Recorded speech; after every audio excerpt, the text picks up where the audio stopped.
Good morning friends, welcome to my new blog.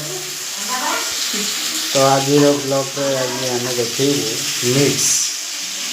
आज कविता madam गाधे पाधे रोसई बास व्यस्त रही जेहेतु आम कम को जी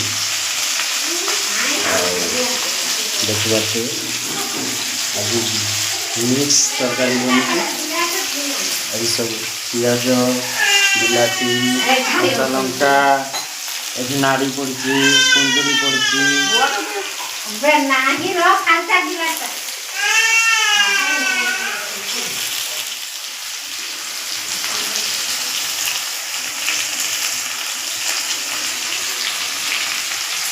कौन कौन जाकी चक्की कथा हो ना मारे तुके चाहना।